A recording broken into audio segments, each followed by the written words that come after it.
Salut la team, comment vous allez? J'espère que vous allez bien. Alors moi, ça va super, super bien les gars. Je suis en pleine forme et j'espère aussi que vous êtes en pleine forme. Alors la team, aujourd'hui, on va parler du dollar américain car beaucoup me demandent quand est-ce qu'il va remonter.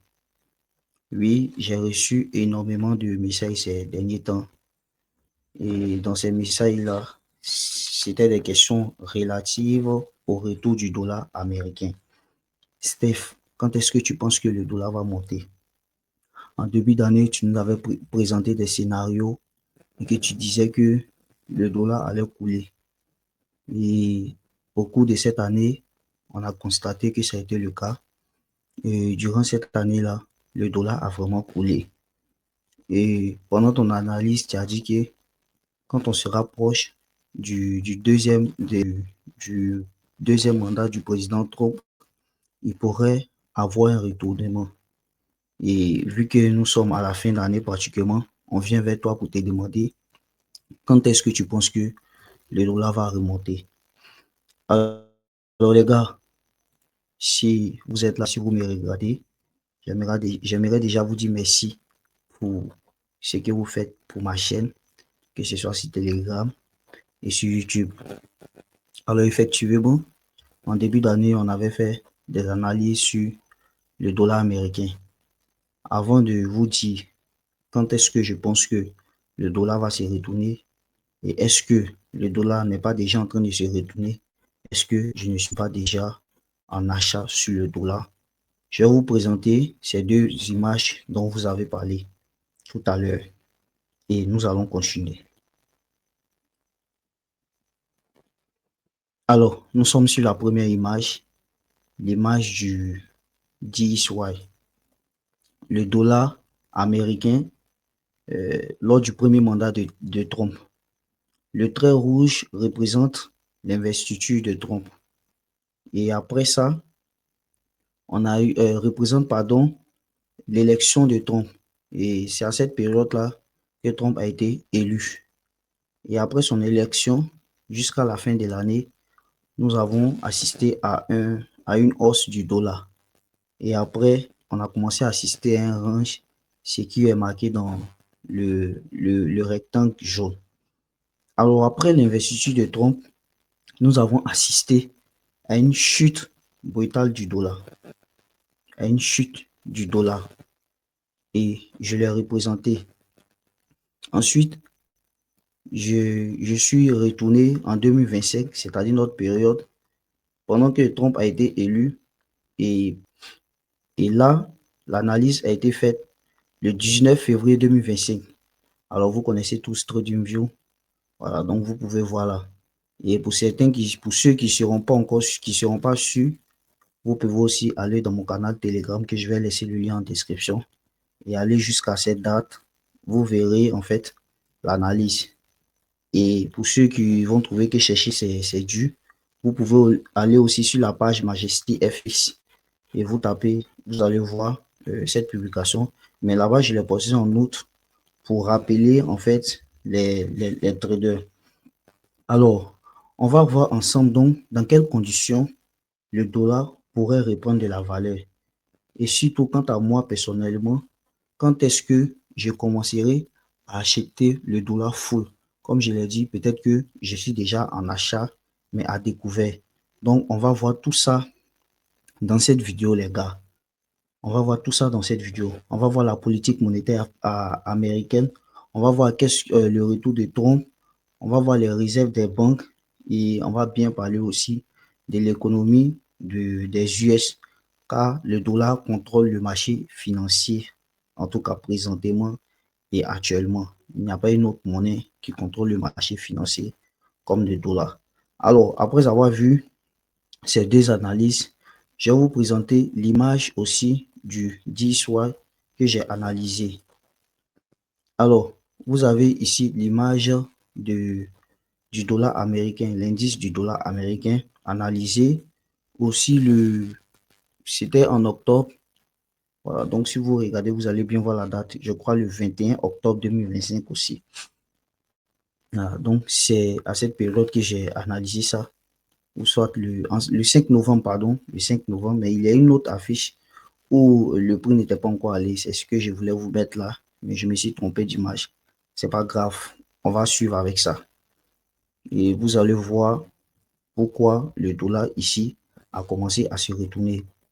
Alors, si cette image, vous pouvez voir que le dollar était en train de faire depuis février et des bas de plus en plus bas et des hauts de plus en plus bas, n'est-ce pas?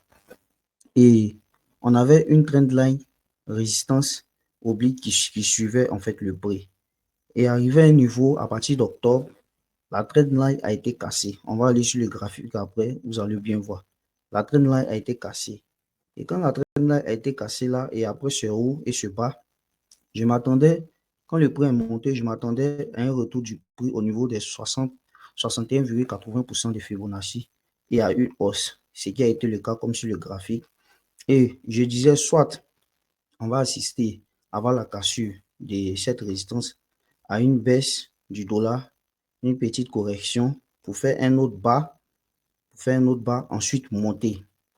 Et je pense que au cours de cette semaine-là, vous avez vu un peu ce qui s'est passé sur le dollar américain. Et pour pouvoir voir tout ça, tout ce que je dis là, vous pouvez vous abonner encore, comme je l'ai dit, dans mon canal Telegram et vous allez suivre ces informations-là. Alors les gars, avant d'aller sur le graphique, nous allons parler du retour du Trump. Ce qu'on constate d'abord, c'est que à chaque investiture du président Trump durant ses mandats, le dollar s'est retourné. C'est-à-dire, il y a eu une baisse du dollar. Et c'est presque symbolique maintenant. À chaque mandat, à chaque investiture, le dollar plonge. Mais il faut comprendre pourquoi. Il faut comprendre pourquoi le dollar plonge, comme si cette image. En effet, Trump veut réindustrialiser le pays, donc relancer les exportations.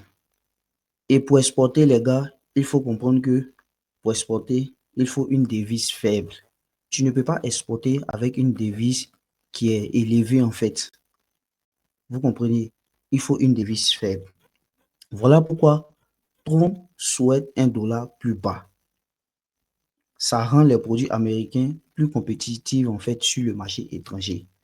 C'est pourquoi il souhaite un dollar plus bas et c'est pourquoi depuis le début de l'année, vous avez entendu qu'il souhaiterait avoir un dollar plus bas et que depuis le début d'année, il était en train d'insulter le président de la Banque fédérale parce que ce dernier ne baissait pas les taux d'intérêt. Et même le 5 novembre, il a encore traité de bête. Voilà, donc c'est ça. Donc Trump ne veut pas un dollar fort, il veut un dollar bas. Mais attention, ce n'est pas parce qu'il veut un dollar moins fort qu'il veut que le dollar soit faible à tout jamais. Non. Il veut un dollar qui est stratégiquement affaibli, mais pas un dollar en ruine, pas un dollar qui se casse la gueule, pas un dollar qui va passer son temps à baisser. Et c'est ce qui s'était passé entre 2017 et 2018. On a assisté à une baisse, comme sur la première image que je vous ai présentée. On a assisté à une baisse en début d'année. Nous avons assisté à une baisse et ensuite, vous allez voir qu'après 2018, le dollar est remonté en flèche, les gars. Vous comprenez? Donc, c'est un peu ça. C'est un peu le réel souci, en fait. Donc, Trump, il ne veut pas un dollar qui se casse la gueule. Donc, la volonté politique ne suffit pas seulement à expliquer la tendance durable du dollar, les gars. Donc, voici un peu pourquoi Trump veut un dollar faible. Alors, venons-en à la Fed. La Fed, c'est quoi? C'est la Fédérale Réserve, la Banque des États-Unis d'Amérique. En début d'année, on s'attendait à ces baisses de taux. Vous comprenez? On se disait qu'ils allaient baisser les taux de façon énorme. Donc, donc le dollar allait continuer sa baisse. Et c'est ce que le marché attendait. Plus il y a de baisse, plus le dollar va chuter. Vous comprenez? Mais ces derniers jours, après le FOMC, vous avez vu que avant le FOMC, le marché paraissait environ 70% de probabilité d'une baisse. Vous comprenez? Mais la vraie question était de savoir jusqu'où. Est-ce que la baisse là allait aller jusqu'en décembre? Vous comprenez? Est-ce que la baisse là allait aller jusqu'en janvier? Est-ce que ça allait aller jusqu'en mars? Alors, lors de la réunion du FOMC, le président de la Réserve fédérale est revenu sur un point. Il a dit comme ça que la baisse de décembre, pardon, n'était pas sûre et que c'était loin de là.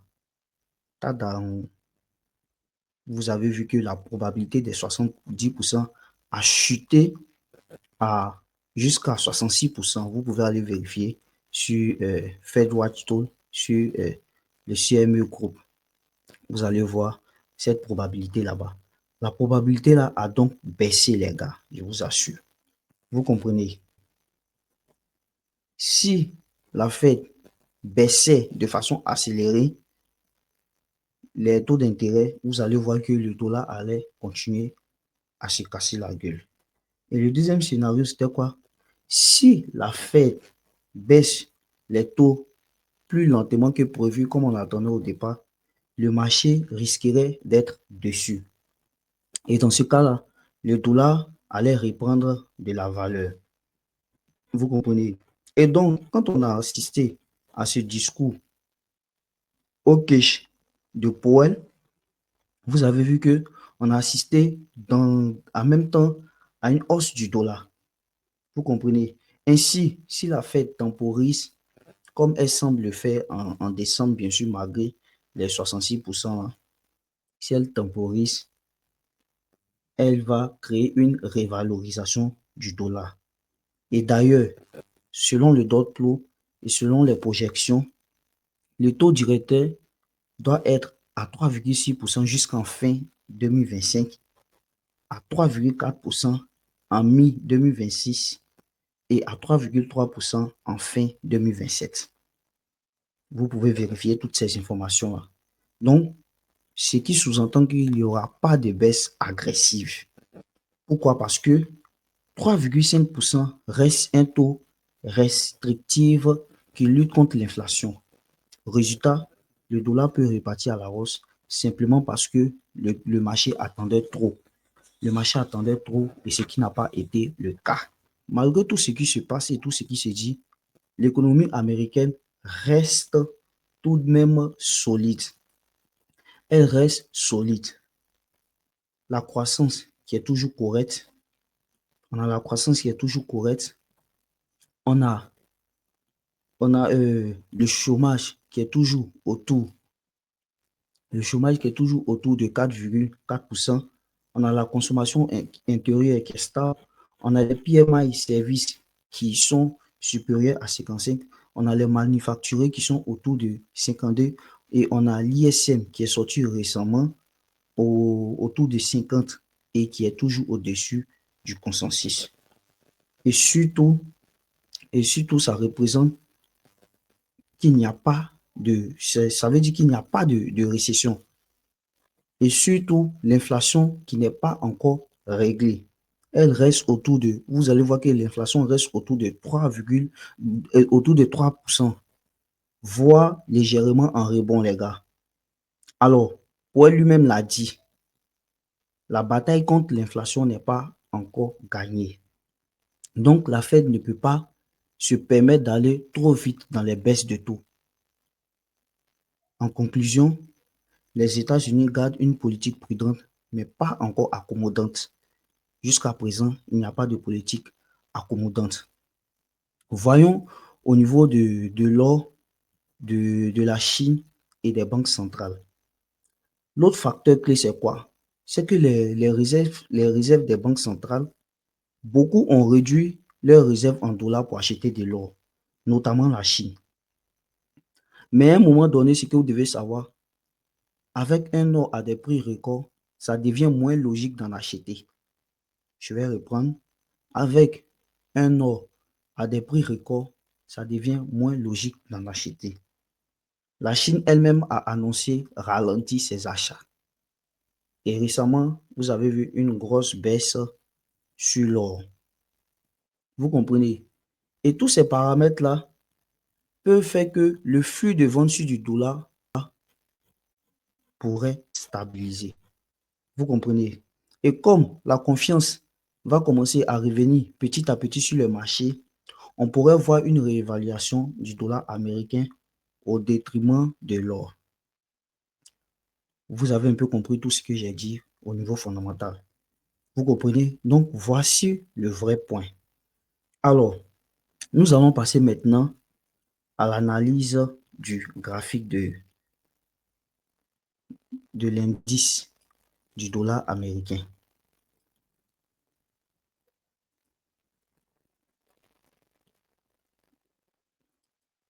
OK. Comme je le disais tantôt, on n'avait pas ces bougies rouges-là. Et la semaine passée, on a commencé à avoir une correction, comme je l'avais dit. Et j'attends cette correction jusqu'au niveau des 61% de Fibonacci pour un.